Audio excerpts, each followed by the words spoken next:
you can expect a shutout from this Penn State defense.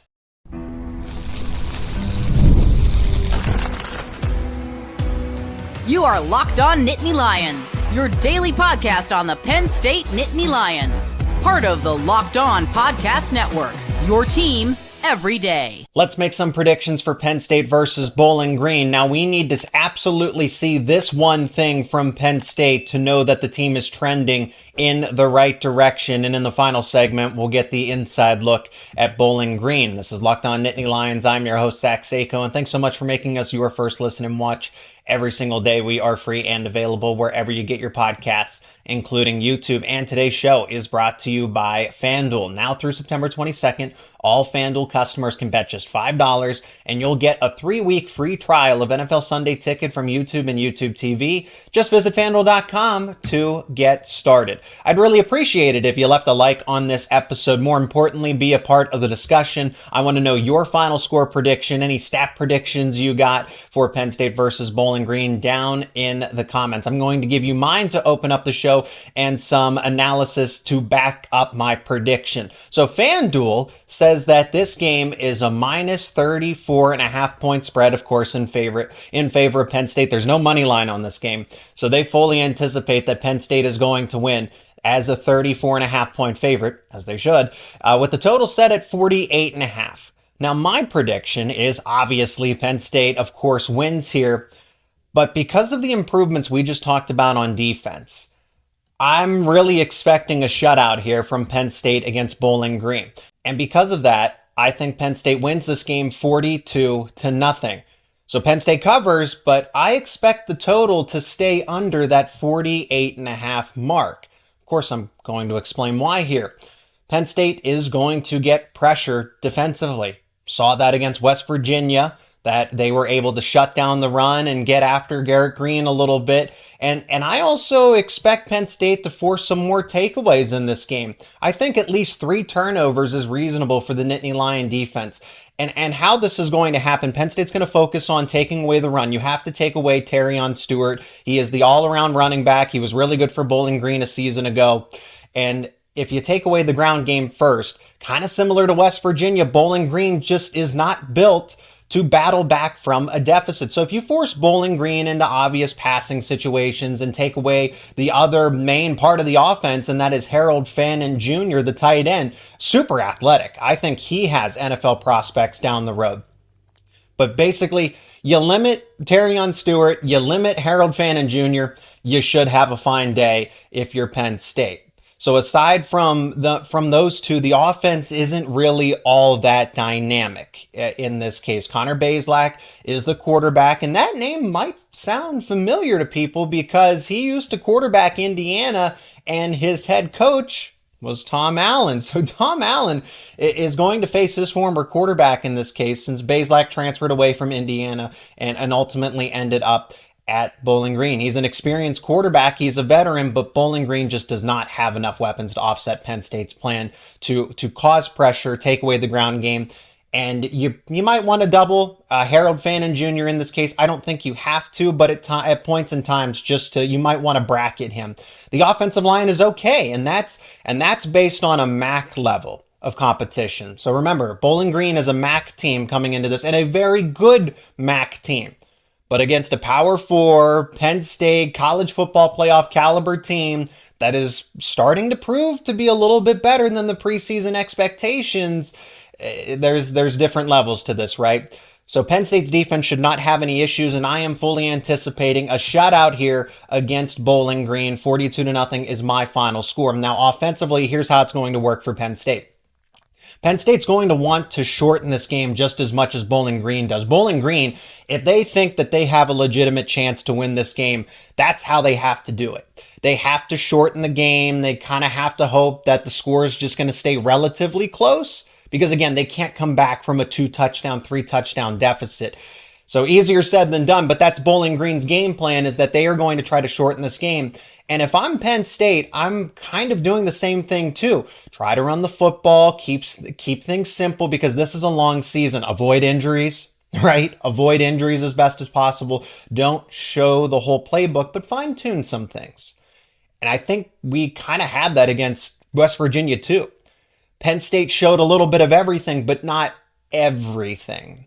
Not the secret plans, the blueprint for that gauntlet of a schedule when it gets to USC, Wisconsin, Ohio State, and Washington. So similar case here. Your objective is to get a win, get a convincing win, build some confidence, some more momentum, and above all else, try to avoid injuries as best as possible. This is a long season now with the 12-team playoff.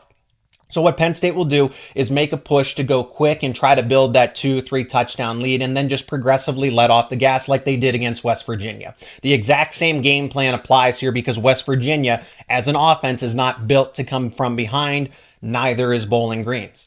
Bowling Green's offense is just not designed that way. So if Penn State is up 21-0 at half, hypothetically, that's essentially ball game in this case.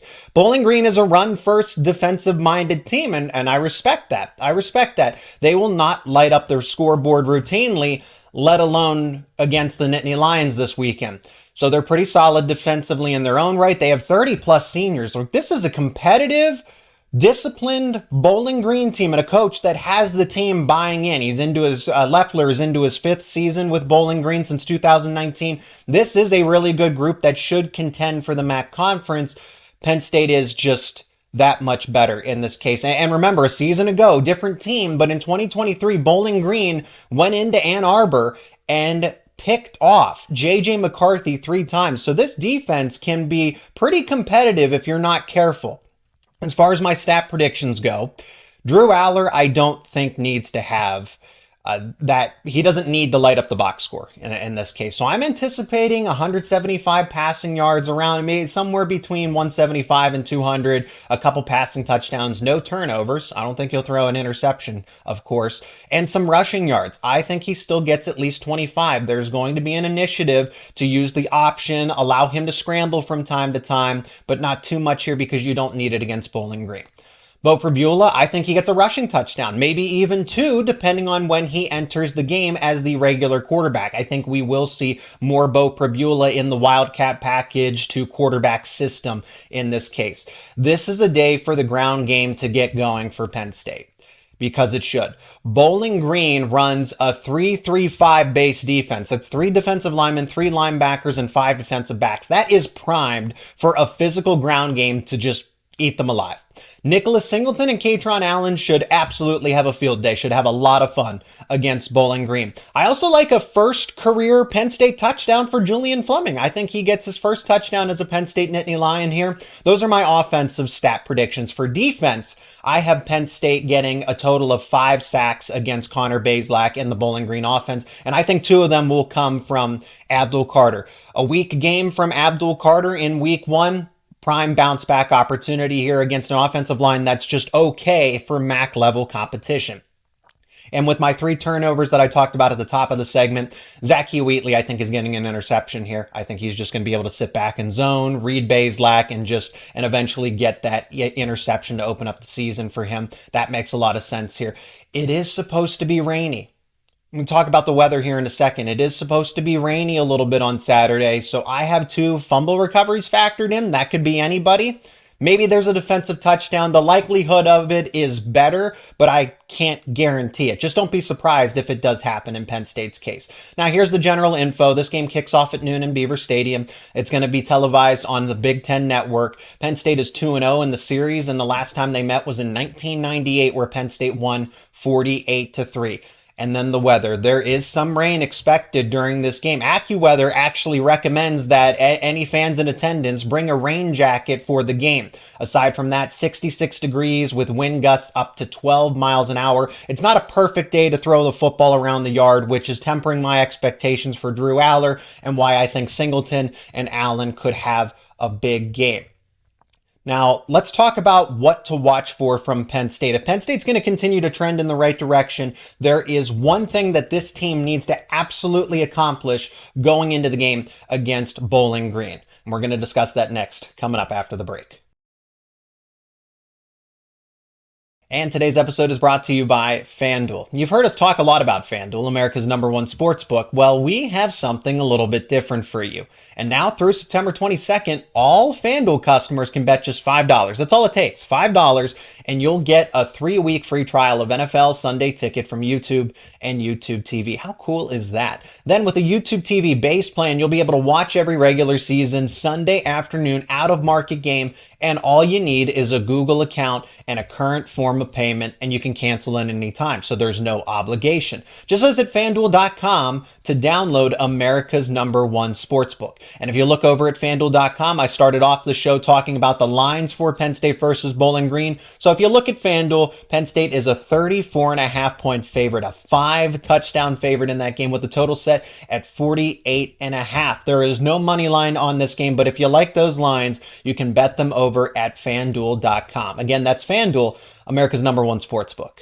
And today's episode is also brought to you by Team Ticker. Team Ticker is the one-of-a-kind sports sign for college sports fans. That sign back there to my left is a Team Ticker sign if you're watching this episode. Team Ticker is a 1.5 by 2 wall sign featuring the Nittany Lion logo that has a cool retro-looking LED display. The display is updated daily with fresh content such as the countdown to next game, schedules, standings, stats, news, and so much more. It is super fun and a great way to stay connected with Penn State sports. Whether it's football, men's and women's basketball, baseball, soccer, or softball, Team Ticker has got you covered. And never miss a game, as the high-tech retro display provides a countdown to the next big game, as well as daily updates as the latest team news, stats, schedules, standings, and much more will scroll across the screen. Team Ticker is the ultimate addition to your Nittany Lions sports collection, and once you hang it on the wall, it's going to be the talk of all your fellow Penn State fans. If you're looking for that one eye-catching item to showcase your team pride or a gift for that special Nittany Lions fan, go to TeamTicker.com and pick up your Team Ticker today. Team Ticker is a one-of-a-kind sports sign. Go to TeamTicker.com, use promo code LOCKEDON, and you'll receive $50 off your Team Ticker purchase. That's TeamTicker.com with promo code LOCKEDON for $50 off your Team Ticker purchase.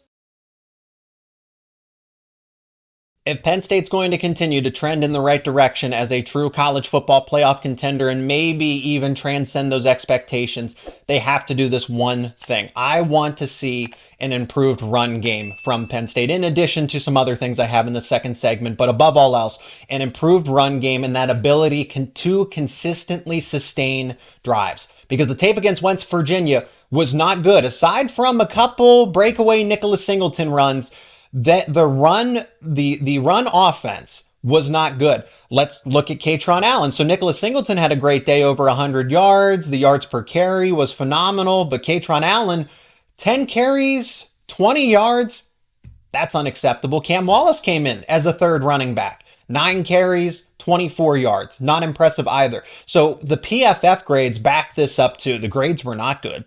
When it comes to Drew Shelton, Sal Wormley, Nick Dawkins, 3 of your starting offensive linemen for Penn State, all below average. That's not going to cut it. And then Vanga Ioane, Cooper Cousins, Anthony Donko, Nolan Rucci, who played a significant amount of time, barely average. So you have 4 rotations. So you have 4 linemen that, rotated in frequently and 1 starter that barely average from the analytics. And then Shelton, Wormley, and Dawkins, who were below average. Overall, this is not a promising performance against a West Virginia front seven that isn't good.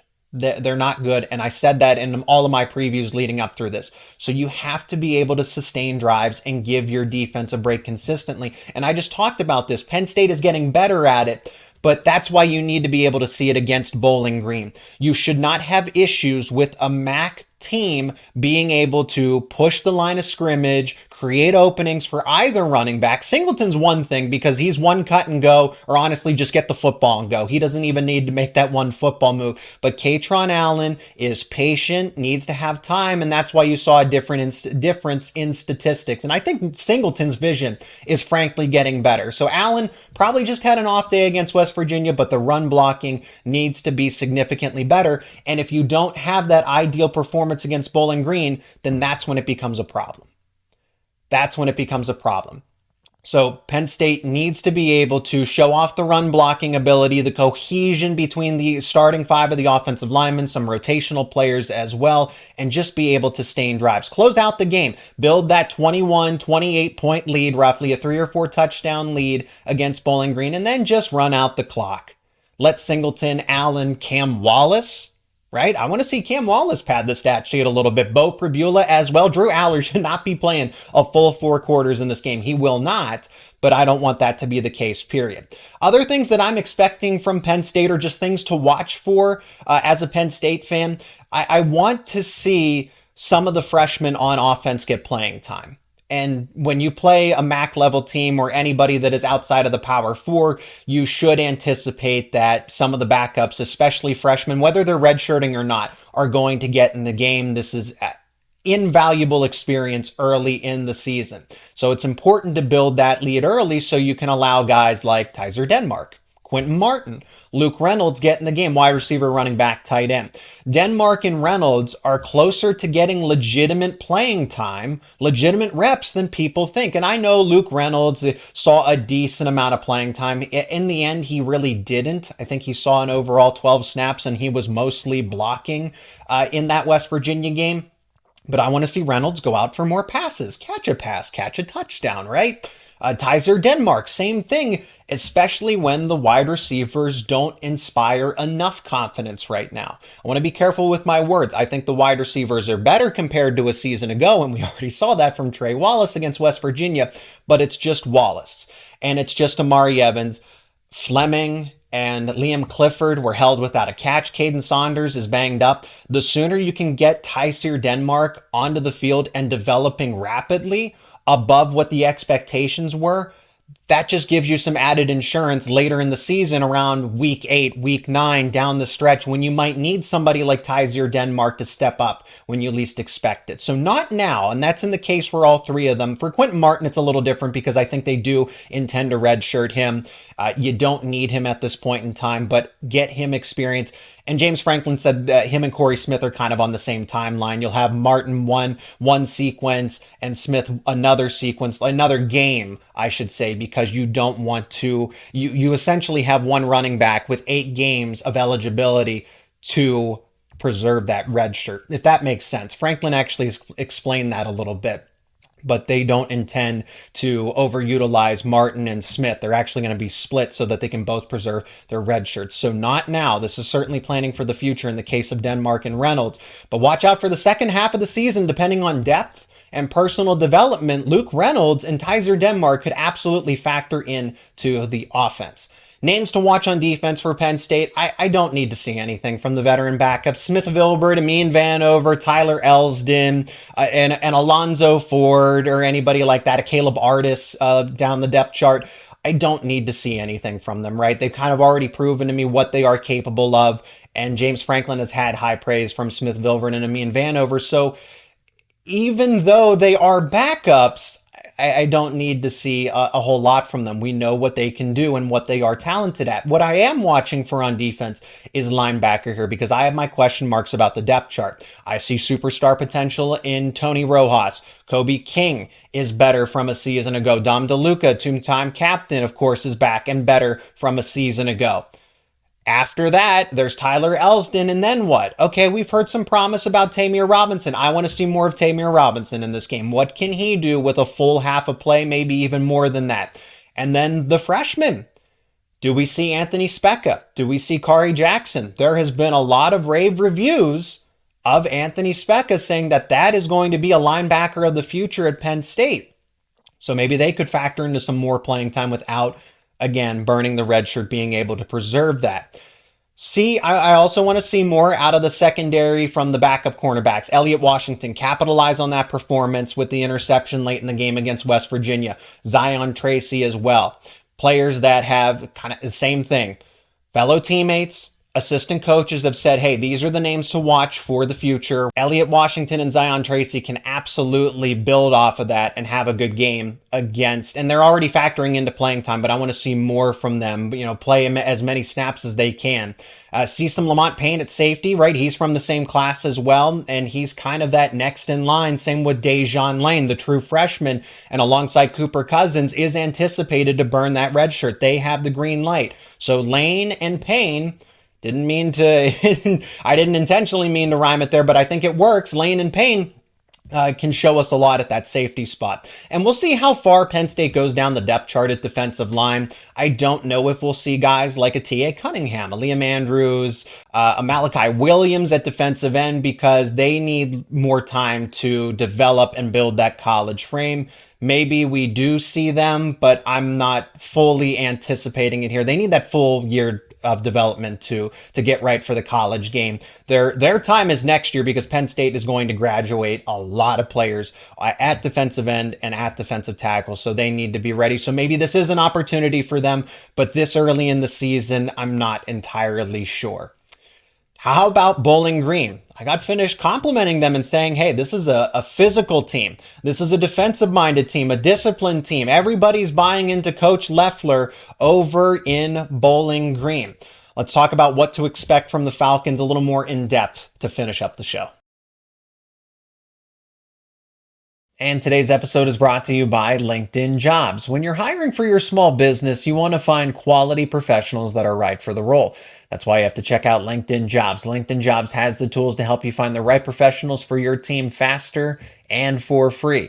LinkedIn isn't just a job board. LinkedIn helps you hire professionals that you cannot find anywhere else, even those who aren't actively searching for a new job, but they might be open to the perfect role. In a given month, over 70% of those LinkedIn users don't visit other leading job sites. So if you're not looking on LinkedIn, you're looking in the wrong place. On LinkedIn, 86% of small businesses get a qualified candidate within 24 hours. So hire professionals like a professional on LinkedIn. And LinkedIn understands that small businesses are wearing tons and tons of hats and might not have the time to necessarily devote to hiring. And that's why LinkedIn is constantly finding ways to make the process easier and intuitive. Post your job for free today at linkedin.com/lockedoncollege. Again, that is linkedin.com/lockedoncollege to post your job for free. Terms and conditions apply.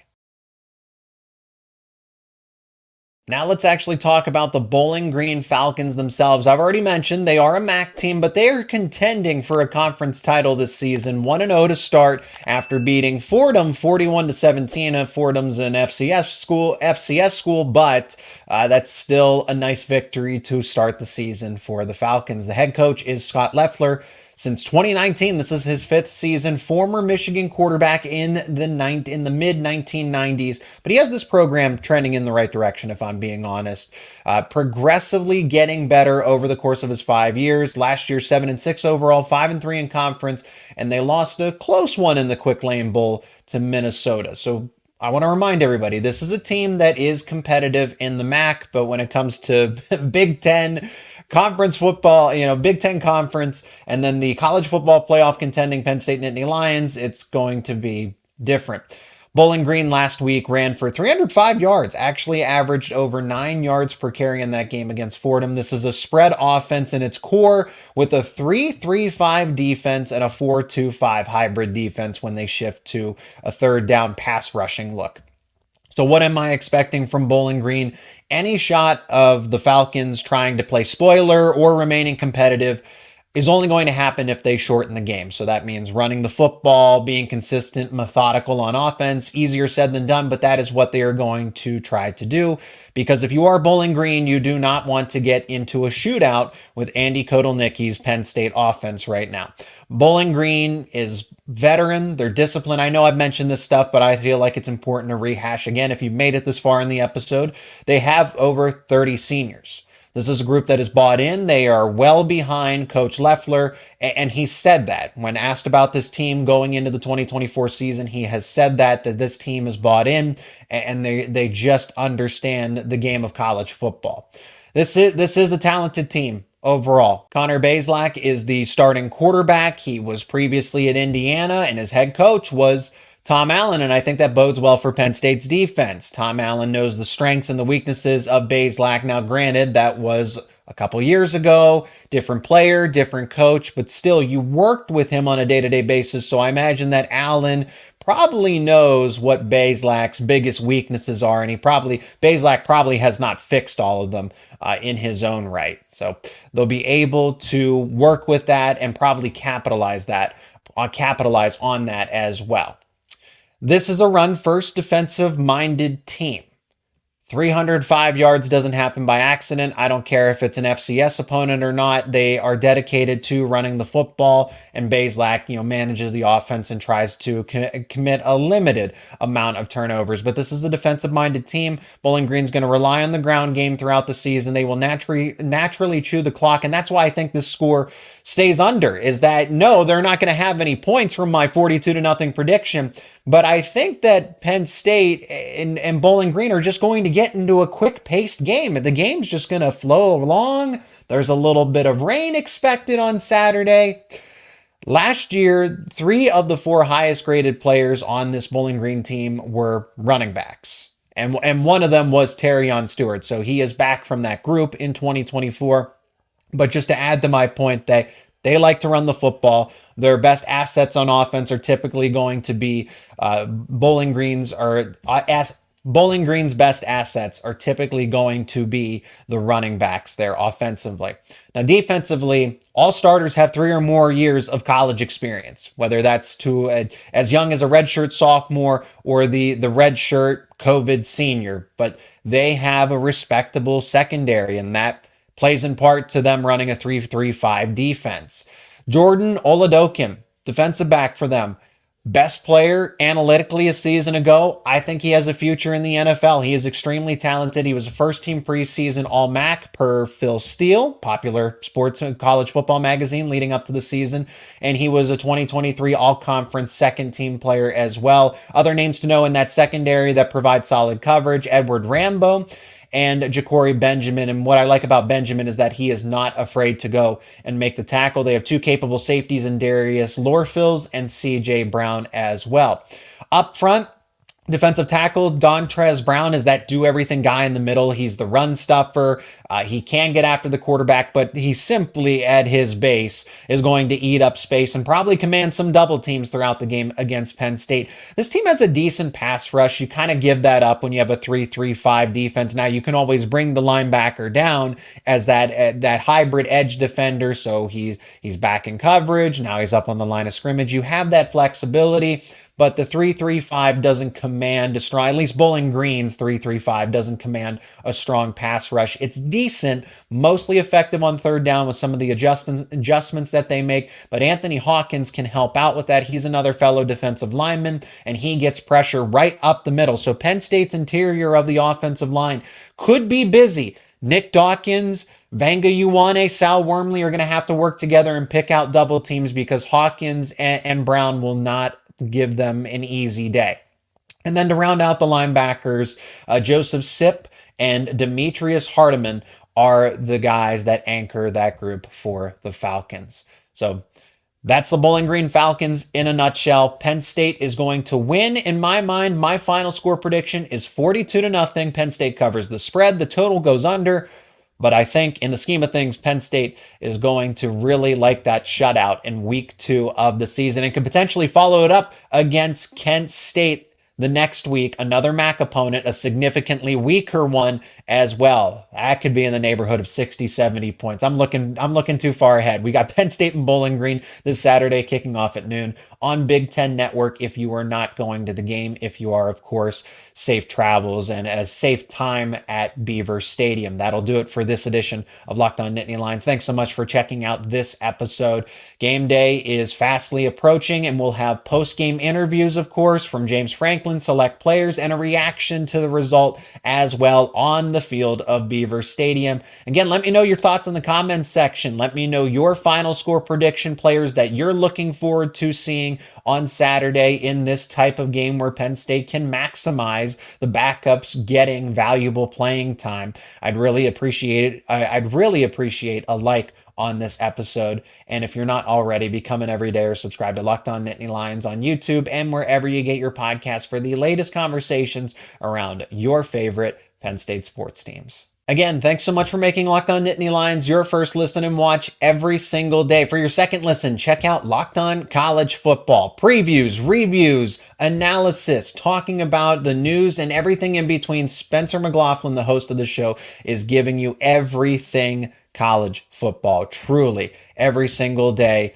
whether it's talking about NIL or talking about the impact of the rosters from the transfer portal. Now you got the expanded college football playoff to go along with the conference realignment. Spencer's talking about everything. That's why it's called Locked On College Football, available on YouTube and wherever you get your podcast, part of the Locked On Podcast Network, your team every day.